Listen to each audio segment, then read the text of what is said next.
Hi everyone, and welcome to my LEGO City Undercover video. I'm about a third way through the game's campaign, but only 8.8% complete.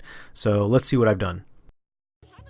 Alright, so in my last video I had just taken the train and now I'm in the mine area of the game. And this is really cool. This is where you will learn your next ability, which is the miner. And the miner's really cool. He has some good abilities that really help open up the game world. And right here I'm just showing a quick little build that will get you up here. And then you get, after some traversal and climbing, you will get the miner costume. And this lets you do a couple things. So the first thing you can do is break boulders with your pickaxe. And so right here it'll show Chase in the miner outfit. He has a kind of a cool light on his helmet, shines everywhere.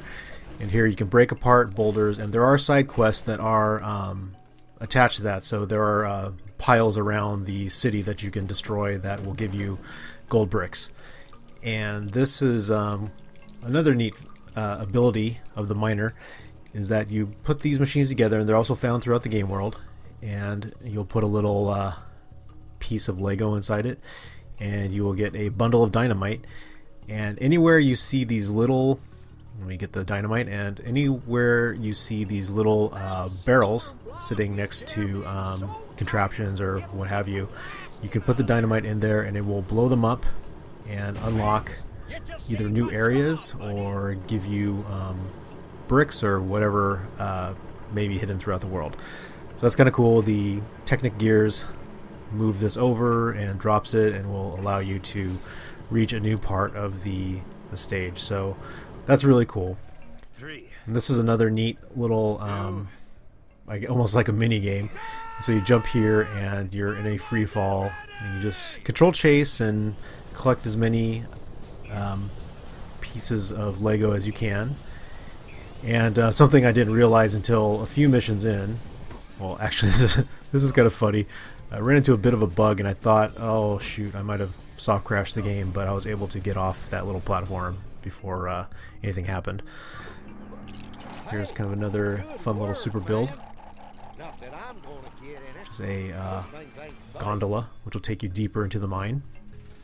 But something I was mentioning earlier is that the gold pieces that you see kind of across the top of the screen, those will give you a gold brick if you fill up that meter all gold, and it will tell you when you achieve that, so you don't have to guess as to how many you need to collect.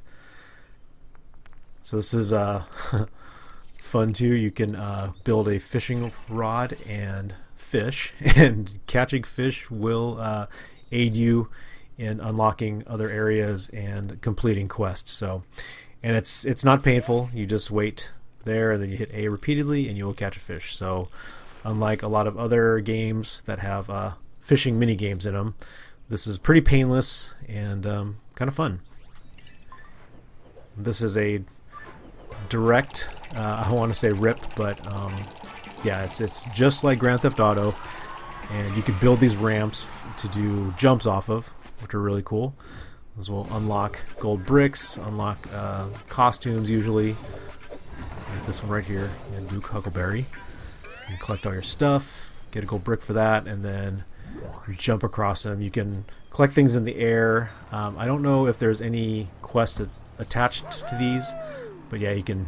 Yeah, very, very reminiscent of Grand Theft Auto. And it's kind of a nice shortcut, and it doesn't seem to be too speed dependent, so you could be going just a normal speed and you'll make the jump, usually, I think. So here's another build that will let you access the Asian area of the game, and so it's pretty cool. I love the super builds, and actually even the smaller builds. It's cool to see how they built all the models, and they are true, and it looks like you can actually build those in real life if you wanted to.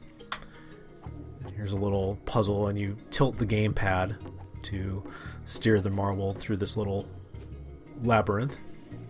I used to love playing this at my cousin's house when I was younger. And yeah, now you're here and you have to do multiple little tasks to build up enough money to build this very, very cool dragon. And this will give you a key to get you inside that giant pagoda. And so, yeah, the dragon will breathe fire, melt this piece of ice, and there's your key. Kind of Zelda-like, and that's something I do like about this game, as well as the traversal pieces that are reminiscent of Uncharted. And here, just like my last video, it is an homage to The Matrix, obviously, and they do a really good job of not just replicating the look and feel of it, but adding humor that makes this its own. So, very happy with the story bits. Slightly disturbing, and a bit of a fighting game reference there, which is kind of cool. And so, in this part of the game, you'll learn some advanced fighting techniques, which are pretty cool. And so, this right here, I actually did spend some time to collect the 100% to get the Lego City Hero, I guess, achievement in this area. And the game keeps track of all of them, and so you do get a gold brick for that. As you see, at this point I only have 20 out of 450 gold bricks, so as you can imagine there's a ton of stuff to do in this game. And yeah, so some of the more advanced fighting techniques is you can grab enemies and then throw them into other enemies, which is kind of nice. And there are some stronger enemies that you'll have to repeatedly hit A to overpower them and then throw them.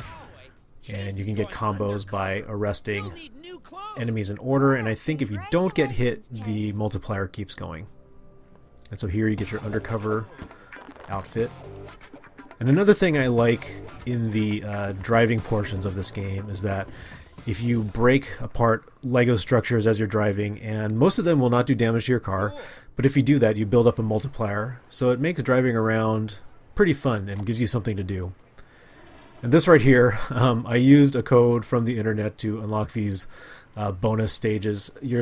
They come with one of the Lego sets, but since I didn't have it, I just wanted to see what these bonus missions were like. And they're kind of cool.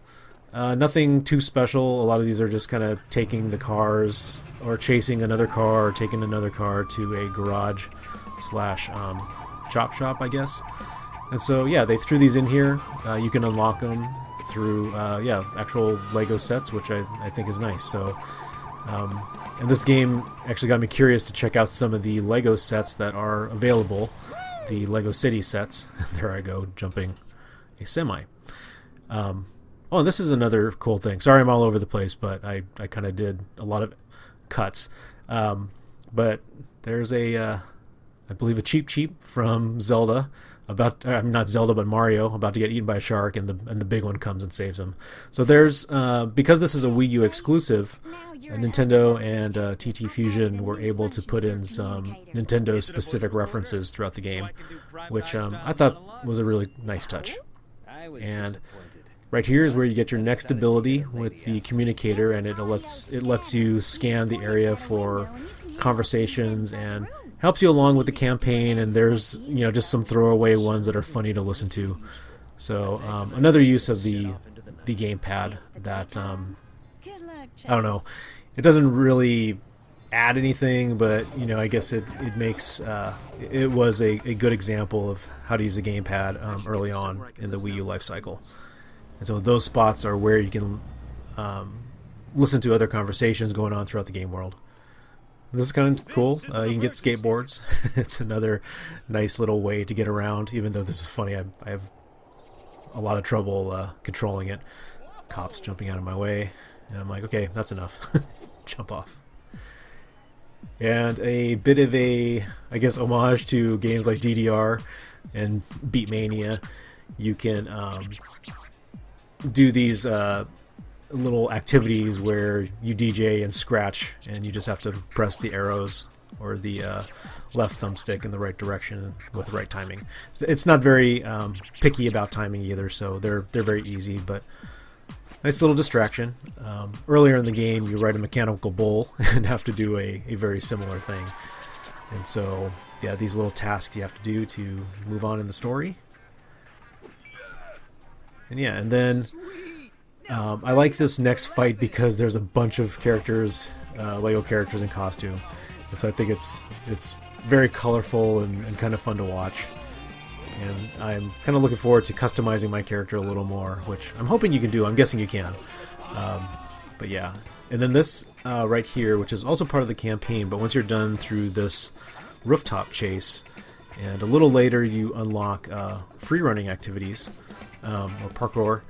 And yeah, these are found throughout the game, and as you run along, you have to beat the clock or not let the clock hit 0.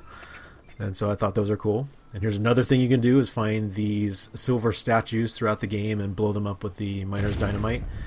I'm not sure what the point is in destroying those, but you get a bunch of money and gold bricks. So, and here's another Nintendo reference, a little bomb-bomb, which is cool, and you can use those to open things that you can't otherwise. And so yeah, there's as I mentioned earlier or in another video, that this game just has a lot of stuff to do, and so far it's all been really fun and entertaining. I've really enjoyed my time with this game so far. I think I have maybe 8 hours invested in it so far, but it just has a good flow. And as I mentioned, there's no lack of things to do, and it plays really good. You know, I think compared to Grand Theft Auto 5, I thought Grand Theft Auto 5 was an amazing game. I love that game, but sometimes it felt a little unfocused, and some of the other activities felt like throwaways, whereas this one, everything kind of feels fun so far. Anyway, there I am, about 7 hours in and 8.8%, so hope you enjoyed it, and I will see you in the next video.